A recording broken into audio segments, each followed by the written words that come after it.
the voice of vaping. In each show, we share the latest about regulations and things you need to know, plus upcoming conferences and fests, along with interviews with the movers and shakers in this fabulous vape space. Are you looking to get into this ever-expanding marketplace? Do you want to master this industry? Listen up as Norm Bauer, the Vape Mentor, shares it all. And here's your host, Norm Bauer. Hey, welcome back, everyone. This is Vape News Radio, the voice of vaping. This is show number 11. I'm recording this on the almost last day of September. September was kind of a weird month with us here at the radio show because we record on Mondays. The first Monday was Labor Day, so that threw us off, and then I was gone out of town during one of the Mondays, so our schedule was a little bit off, and so our apologies for that. And with that being the case, some of the shows got posted late, but by the time you hear this, we should be caught up with show number 11. And I want to remind you, this show is sponsored by Vape News Magazine, the #1 publication for consumers as well as for the industry, and the first magazine specifically focused on the world of vaping. Whether you're interested in upcoming events, the latest technology, hardware, or juices, or if you just want to stay on top of the regs and the business side of vaping, be sure you enjoy Vape News Magazine and a special offer for our radio audience. Purchase a one-year subscription to Vape News Magazine and get 12 issues for double the coverage, and you're also going to get a free e-liquid sample courtesy of our sponsors. The website you want to go to is vapenewsmagazine.com/radio deal. That's radio deal. And for those of you who are watching this on YouTube, because I videotape each of these sections, you'll notice that I've got my brand new Vape shirt on. It's a nice high quality shirt, and so we got all kinds of bling too. We've got some hats, some Vape News Radio hats, and we've got t-shirts and tank tops and all kinds of fun stuff like that. So hopefully you'll be able to join us as you do on the radio, and as well as read our magazine, which is going to be going through a massive expansion. Our next special edition is going to be the directory edition, which is going to be coming out in about 6 weeks or so. So this is going to be a directory of about 6,000 vape shops all over the country, a large selection of liquid manufacturers, accessories, all kinds of people who are movers and the shakers of the business. So, if you are interested, make sure you go ahead to vapenewsmagazine.com and subscribe to it. So as I mentioned to you in Section 1, over at ECC, which was the largest gathering of vapors ever, about 25,000 people, just around Labor Day of September of 2014, we had a large presentation by a lot of different liquid manufacturers. So I was really fortunate because I wanted to find out what the story is behind these people, because as an entrepreneur, I call myself a highly unemployable entrepreneur. I always want to know, what is it about your company that's different? How did you get to where you are? So I interviewed Gary, who is one of the founders of Mr. Good Vape. So I think you're going to enjoy this story. So, Mr. Paul, got us all queued up, my friend? We're ready to rock and roll. Here we go. This is Mr. Good Vapes. Welcome back to Vape News Radio. This is Norm Bauer, the voice of vaping. And as before, I am here at ECC in Ontario. And what I love about these type of conferences is that I get to meet a lot of people that I only hear reference. And in this case, I'm getting a chance to talk to a lot of people who have significance in the liquid space, which is obviously one of the more growing spaces out there. So, when I think of some of the top brands in the country, one that comes to mind is Mr. Good Vape. The name enough intrigued me. So I'm here sitting with a couple people from Mr. Good Vape, and we're going to start off with Gary, who is the founder and CEO. Is that what you are? President. He is the founder and president. Let's get that straight. We need to keep our title straight. So welcome to the show. Hey, how are you doing today? Awesome. All right, so tell us a little bit about Mr. Good Vape. First off, the name, which is intriguing. Where'd it come from? Well, I can tell the story behind how the name even came about. When I started, I stopped smoking. I'd smoked about a pack and a half a day. First thing I purchased was V2 cigarettes. That's how I quit. What happened was that I sort of wanted to get into the juice market, and I was actually originally it was a web store, and I wanted to do drop shipping and then do juice on the side.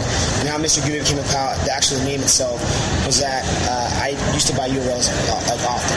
Okay, so URLs, and I literally went online, looked what was available for Mr. What kind of vape names were available at the time, but that's just before everything was pretty much available.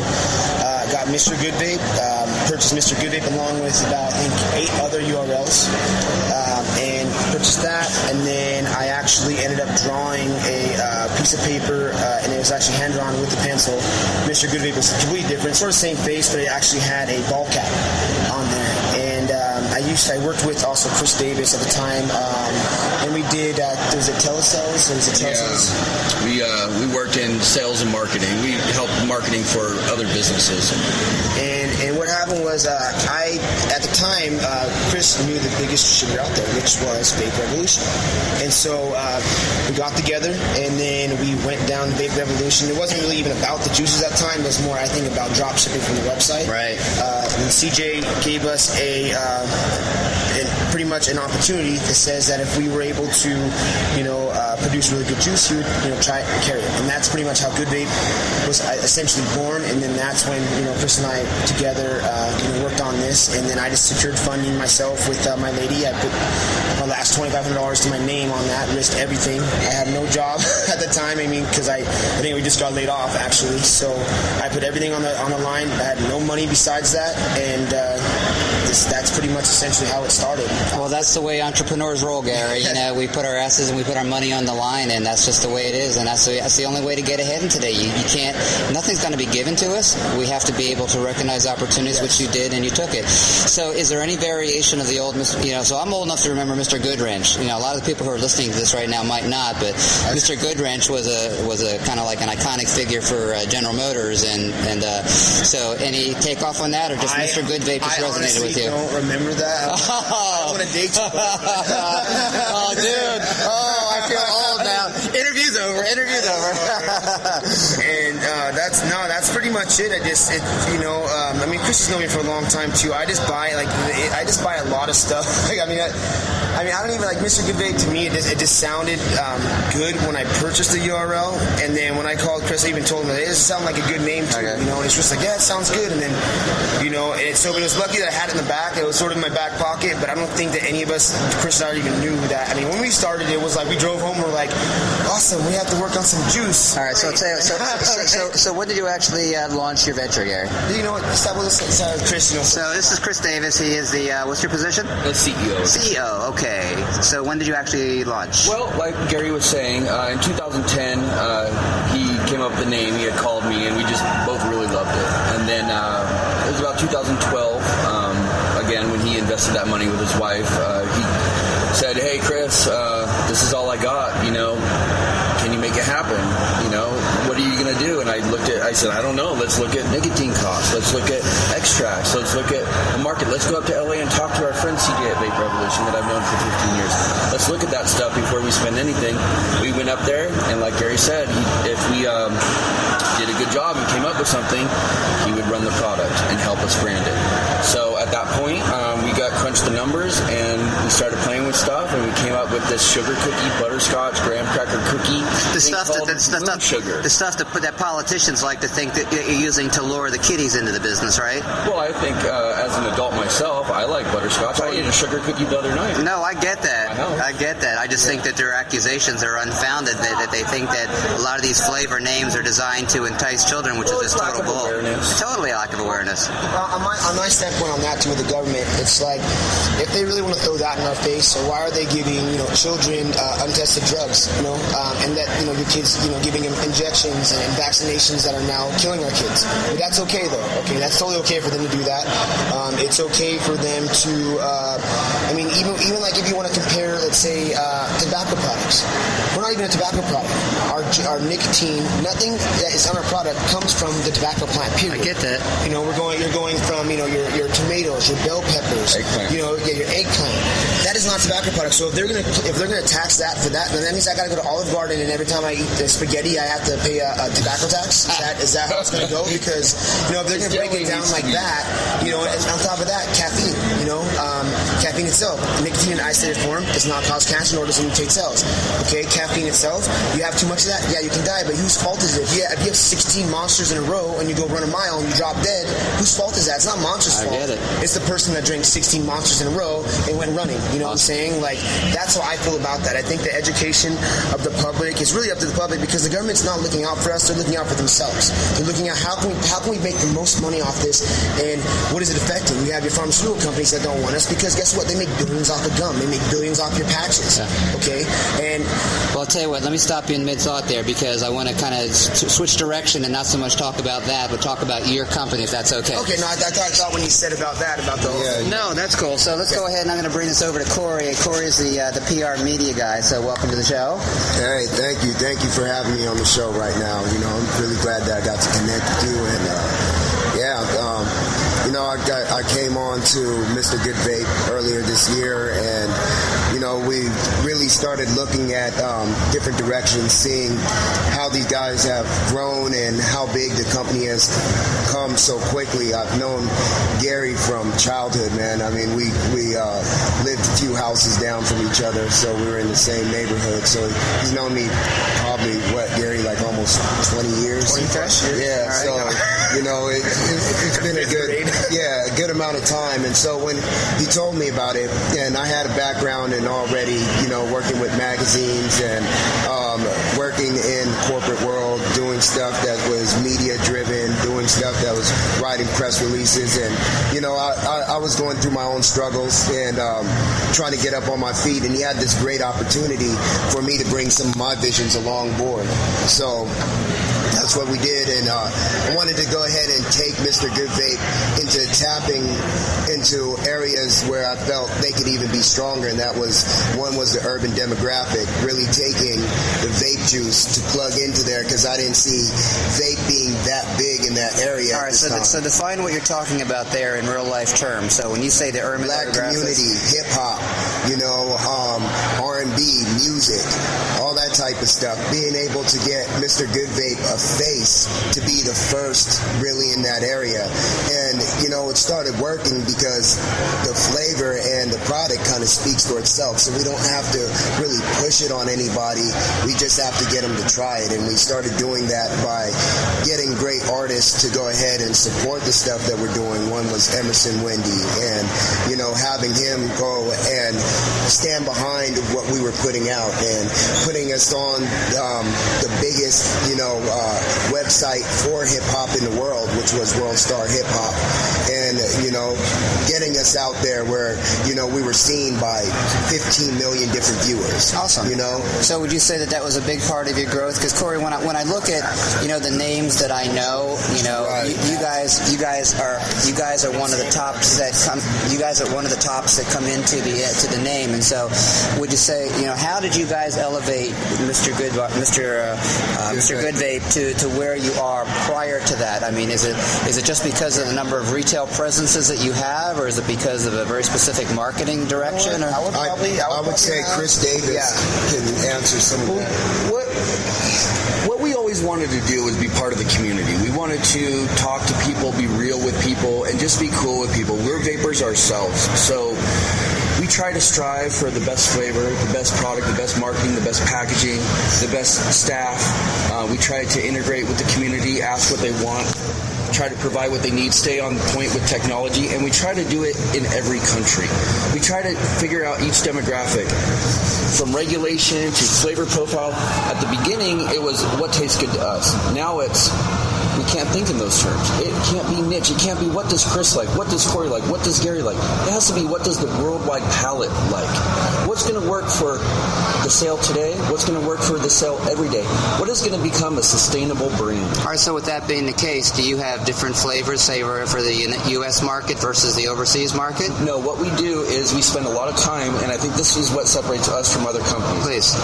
We're not hasty with our product. We don't take a kiwi and a strawberry and say, this is how we're going to make money. We take all that out of the equation. What we do is we go through 10, 20, 30 revisions. We take 8, 9, 10, 12 months. We've hired George Capitsonis, who's the executive sous chef overseeing 175 chefs from Harrah's, one of the largest casino and resorts. With his culinary background and our marketing and our passion and the collaboration between Danny Ojeda and Gary on the quality control measures and standards that we take each department and put it all together and and take this child and grow it every single day so that it's safe for the community, it's fun for the community, it tastes great, and it works with technology. And we always try to stay ahead of the curve. Awesome. And that's how we're going to... So which one of you three want to address where the future projections are for Mr. Good Vape as far as how you're going to remain competitive, how you're going to remain significant, and anything long-term that you think that you can share with the audience? I think Chris and I both have a lot to say about that. What I truly think what's going to push us this next level is that years ago, let's say even a couple years ago, we were preparing for what regulations are happening now.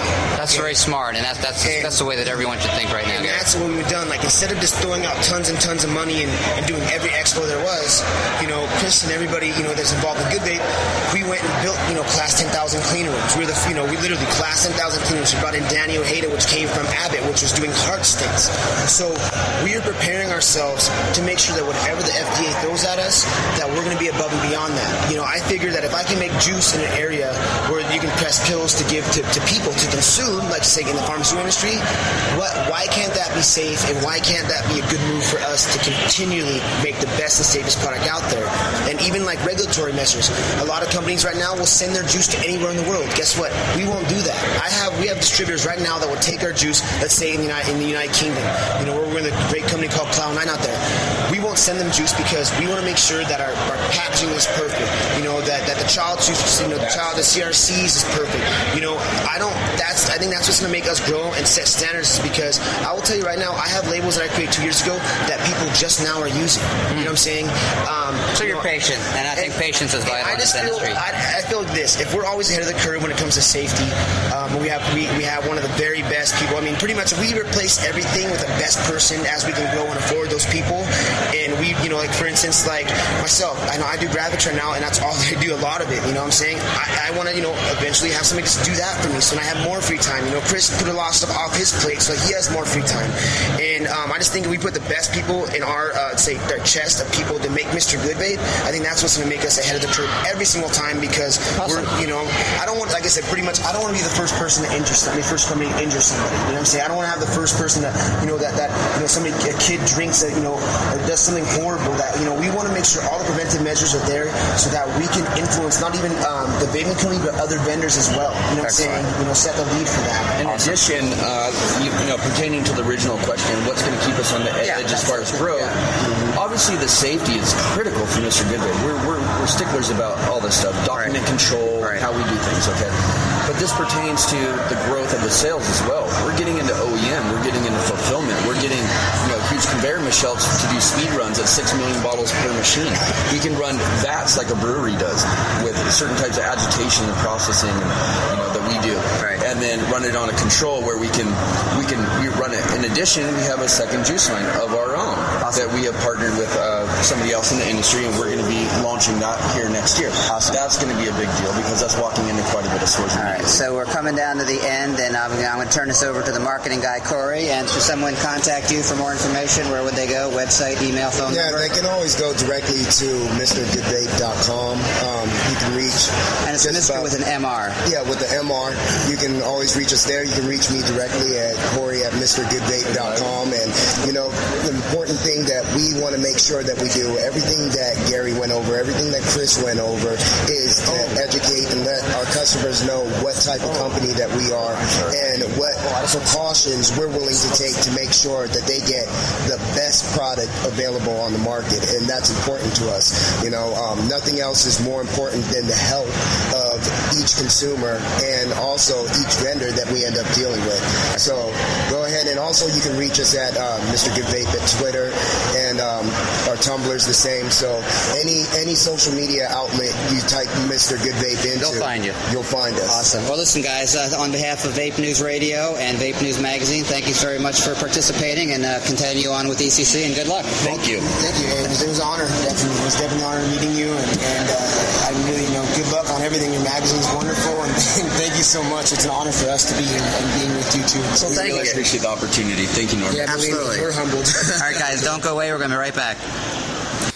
All right, so I hope you enjoyed that as much as I enjoyed interviewing them and rehearing it again. And so with every interview I do, I want there to be some takeaways for you to actually, resonate with. And a couple things that really I want to bring to your attention is that Gary Riddle, who started this, he started this with the last $2,500 in his name. This is the nature of entrepreneurism, and so, no risk, no glory. And so sometimes you do have to, put a little bit on the line, or sometimes you have to put all of it on the line if you truly have passion and conviction. And here's another thing, is that, they came out with something that was very unique. They're very big in the hip-hop music community, and so most of what I would call the major players, they are segmenting themselves into very selective niches.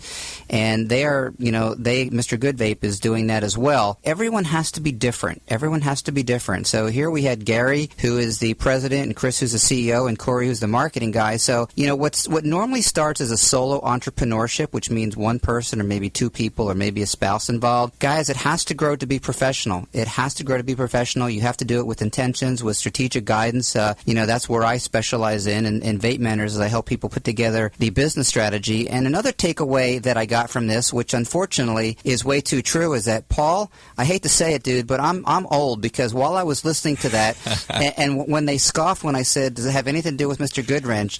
Mr. Goodwrench came out in 1977. Now, that does not seem like 37 years ago to me. Does it seem like way to you? No. And that program ran for decades. 20 years. Yeah, decades. So for those of you who aren't familiar, Mr. Goodwrench was actually a General Motors thing. It was actually their effort at giving really awesome customer service, but they had a character just like Mr. Whipple from, You just named another one that weren't. I'm sorry. All these tissue, yeah. All these iconic characters who are now in a graveyard somewhere. So I like the name Mr. Good Vape. I like their message. I like their people. They're solid people. They're located here in Southern California. So again, when I do these interviews, I'm looking to kind of peel away the onion, so to speak, and kind of find out the story behind the story, because I'm going to be doing some more writing about the Masters of Vape and how they got to that point. So this brings us to the end of Section 2. This is show number 11. Yes, sir. Before you end, yes, sir. I got to throw in two little bits here. I'm your engineer, right? Yes, you are. I've learned a lot and an awesome engineer you are, I might say. Thank you. I have become more cognizant and more aware of vaping electronic cigarettes since I've worked on this show. Yes. Didn't really know anything about it. Now amazed. Yes. I want to point out for those who were listening, go pick up a copy of OC Metro Magazine, cover story on vaping and how big it is here in Southern California, particularly in Orange County. And who do they quote throughout the article? The vape mentor himself, Mr. Norm Bauer. So congratulations. You had a cover story about vaping, and you were one of the key players that they talked to about the emergence of this industry here. Very kind of you, sir. Very kind of you. There's no question about it, Paul. What used to be a fringe element, a fringe edge, is now becoming highly, highly mainstream. And, you can equate it to a lot of different things that used to be considered fringe, even something as juvenile as comics. You take superheroes who used to be domain... laughed at and everything, all this silly stuff. Wolverine, and now they're major motion pictures. Big money. Huge money. It's become mainstream as people kind of become a little bit more embracing, a little bit more open to different things. So, well, let me share two other ones. Go for it. I go out to the desert. I go out to Palm Springs periodically, and I'm out there this weekend. And two things struck me. I'm sitting at some little restaurant, and there's a guy in his car, like he's getting ready to come in, but he's enjoying. I thought he's smoking a cigarette, and he's in a big Mercedes, top of the line, latest model. Well-dressed, obviously affluent, successful-looking guy, and he's blowing the smoke out. And I thought, that's a lot of smoke. And then I see he's vaping. He has one of these... The mod. Yeah, these contraptions. The mods, that's what they call them. Yes, that's what they call them. And he has this thing, and he's sitting there, and he's talking on the phone, his cell phone, and he's sitting there. And I thought, wow, I would never have believed that. It's an affluent neighborhood, affluent guy, affluent car, and this is how he's enjoying his Saturday afternoon before he goes in to have something, or maybe he had just finished eating. That struck me. And then a couple hours later, I go to get gas, and I pull into a Circle K, and there is this giant sign that says, "In-store vape shop now available," in our Circle K here. How about that? Couldn't believe it. Well, you mentioned the gentleman who's sitting in the Mercedes, and he's vaping. Imagine that he's meeting his date. Yeah. And imagine that you are meeting someone who is sitting in a car and you are vaping as well. When he walks in, his breath is not going to smell like an ashtray. His breath is going to smell like either nothing or whatever it was he was vaping, because it carries the flavor of the juice that you smoke. And that's the beauty of it. I mean, for me personally, I would never date a woman who smokes. Yeah, me neither. Hands down, no question about it. Well, now, I'm dating a woman who vapes, and she is known in the industry. She's an industry expert, and there's nothing wrong with kissing her, man, because I much would rather do that than kiss someone who's got a cigarette in her mouth. Yeah. And then I've talked to several people in the building here. We're in a big high-rise office building here across from South Coast Plaza, and I am stunned by the number of people who still smoke traditional cigarettes. They all run down. I keep telling them now, why don't you look into vaping? Why don't you do this? And so this one girl wants to meet you. She's around the corner. So nice. She wants to find out about it. And then the guy next door who has a real high-tech internet security company, he wants to find out more about it because he said, I got to do something to get off of this. It's terrible. So here's what I'm going to do. I'm going to bring you in some vaping juice. Let's do that. I'm going to bring you in some vaping juice, and I'll give you like a dozen different bottles. And when you see these people say, here's some free vaping juice, now go to the vape store around the corner, get yourself a device, and try this. And if you don't like it, it only costs you $20 for a starter kit, but you don't have to buy the juice because I'm giving it to you for free. That's my gift to you at OC Talk Radio, and now you're getting some good props, right? All right, I like that, and I like this show is really caught on. I mean, big attention here locally, and it's definitely part of a big wave nationally. Nice. Well, thank you so much for that. So, again, we got, not off tangent, but we got into some personal conversation, which is awesome, and so thank you for playing with us, and we're going to wind this down in Section 2, and when we come back, we're going to have another interview with a gentleman with the Holy Grail Vapes. This is a fascinating conversation, so I'm going to tell you right now, you need to come back for that. Take us out, buddy.